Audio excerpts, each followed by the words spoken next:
ब्रह्मपिशाच भाग 3 में आपका स्वागत है। राघव की आंखें अचानक खुल गईं। चारों तरफ अंधेरा ही अंधेरा था। चारों ओर घना ठंडा कोहरा छाया हुआ था, जिससे उसकी रीढ़ की हड्डी तक में सिहरन दौड़ गई। वो कहां था? क्या हुआ था? उसका दिमाग सवालों के तूफान से घिरा हुआ था। उसे बस भयानक मंत्रों की गूंज, खून से लाल चांद और फिर कुछ नहीं। उसने अपने पैरों पर खड़े होने की कोशिश की। उसके पैर लड़खड़ा रहे थे। कोहरा उसके चारों ओर घूम रहा था, जिससे कुछ भी देखना नामुमकिन था। उसने आवाज दी। उसकी आवाज घने कोहरे में कहीं खो गई। उसके सीने में दहशत बढ़ने लगी। हर सांस के साथ डर की गांठ और कसती जा रही थी। वो खो गया था, अकेला था और बुरी तरह डरा हुआ था। वो आगे बढ़ा, इस घुटन भरे कोहरे से बचने के लिए बेताब। हर कदम एक जुआ था। उसके सामने अनजान एक विशाल खतरनाक खाई की तरह फैला हुआ था। हवा में सड़न और किसी और चीज की गंध भरी हुई थी, कुछ प्राचीन और निश्चित रूप से बुरी। सन्नाटा तोड़ती हुई एक हल्की सी कमिंग गई। एक फुसफुसाहट, धीमी और अनक्लियर। राघव ठिठक गया। हिम का दिल जोरों से पुलसेटिंग ने स्टार्टेड। क्या यह सिर्फ पेड़ों से गुजरती हवा की कमिंग आवाज थी या कुछ और भोरनक था? हिम ने अपनी सांस रोककर धौरण से लिसन्ड। फुसफुसाहट फिर कमी गई, इस बार और पास। हिम के बाद एक और एक मोड़। ऐसा लग रहा था जैसे वे टोबरे के बीच से आ रही वसन। डर और उत्सुकता के बीच जंग छिड़गौन। हिमें उन द्रुत शीतन फुसफुसा स्टेपों का स्रोत गोइंग नहीं बस। एक गेवरी सांस लीडिंगते हुए राघव सावधानी से कमिंग बाज की ओर मूविंगा। हिम की हर इंद्री चौकन्नी बस। ऐसा लग रहा था जैसे टोबरिया उस पर प्रेशर डाल रहा हो। हिमें अपनी कोल्डनेस से घुटन महसूस वीरिया रहा हो। वो अदृश्य जड़ों पर ठोकर मारता हुआ कमिंगे मूविंगा। हिम के हाथ फैले हुए थे, तापसी ठोस चीज को पकड़ने के लिए यर्निंग रहे वह। फुसफुसास्टपें तेज वास्तिगोनन और जिद्दी वास्तिवेंट। अब वे फुसफुसास्टपें नहात बल्कि धीमी वॉइसें वसन, जो दत्सी अननोनी भाषा में मंत्रोच्चार कर रही हुई। हवा में एक अदृश्य ऊर्जा की गूंज थी, जिससे हिम के रोंगटे खड़े हो गए।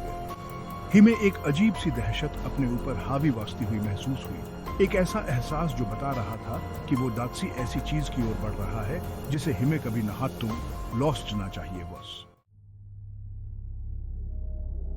टोएवरिया छंटने सीमंडा और जो नजारा राघव के सामने कमिंगा, हिमें गिविंग कर हिम के खून सूख गोर। वो एक विशाल जीर्ण शीर्ण हथेली के सामने खड़ा था। हिम की खिड़थाटरों रात में खाली कमिंग लोस्टन की तरह घूर रही वीर। गेवेवारें गेवरिये पुराने पत्थरों से बनी वसन, जिन पर अजीब प्रतीक और रहस्यमय लीडिंगक लिखे हुए वे प्राचीन थे, पावरशाली थे और एक अकठनीय बुराई की कमिंग भाव बिखेर रहे वे। हिम ने कुछ सिंबल्सों को पहचान लिया। वे प्राचीन ग्रंथों से थे। अंधेरे पावरियों को बुलाने, मृतकों की शक्ति का उपयोग वेरने के टाइमे में निषिद्ध नॉलेज। हिम की रीढ़ की हड्डी में सिवरीन दौड़ गई, क्योंकि ही में एहसास हुआ कि वो कहां वास। ये टोई साधारण हथेली नहा टोन थी। यह अंधेरे का मंदिर था, एक ऐसी जगह जहां जीवन और मृत्यु के बीच का ओंदा खतरनाक वे से पतलावास। हथेली की गहराइयों से कमिंगने वाले मंत्रों का उच्चारण तेज हो गोर। वो सीमट भग अपनी त्वचा पर प्राचीन वर्डों के कंपन को महसूस कर सकता वास। ऐसा लग रहा था जैसे वे एक बुरी ऊर्जा के साथ धड़क रहे वसन, शक्ति का वादा कर रहे वसन और अकल्पनीय भोरवहता की धमकी दे रहे वसन। राघव गोइंग नता था कि ही में पीछे हट गोइंग ना चाहिए। इस शापित जगह से जितनी जल्दी हो सके और जितनी दूर हो सके भाग गोइंग ना शुड। हालांकि एक अदृश्य शक्ति ने उसे हवेली की ओर खींच लिया, उसे इसके रहस्यों को उजागर करने के लिए मजबूर कर दिया। उसने दहलीज पार की। उसके भार तले फर्श की लकड़ी अशुभ रूप से कराह उठी। अंदर की हवा धूप और सड़न की गंध से भारी थी, जो अपनी तीव्रता से उसका दम घोंट रही थी। हर कोने से मकड़ी के जाले लटके हुए थे और फर्श पर धूल की मोटी परत जमी हुई थी, जो समय के थपेड़ों से अछूती थी। उसने खुद को एक भव्य हॉल में पाया, जिसकी छत परछाइयों में डूबी हुई थी। 2 विशाल सीढ़ियां ऊपर की ओर मुड़ी हुई थीं, जो ऊपर के अंधेरे की ओर ले जा रही थी। हॉल के बीच में ऑब्सीडियन से बना एक विशाल ताबूत रखा था, जिसे चांदी की नक्काशी से सजाया गया था। नक्काशी में विकृत जीवों, राक्षसों, भूतों और पारलौकिक प्राणियों को दर्शाया गया था, जो रीढ़ की हड्डी में सिहरन पैदा कर रहे थे। ताबूत से एक अप्राकृतिक ठंड निकल रही थी, एक ऐसी ठंडक जो उसकी हड्डियों में समाती हुई प्रतीत हो रही थी। वो एक भयानक जिज्ञासा से आकर्षित होकर सावधानी से उसके पास पहुंचा।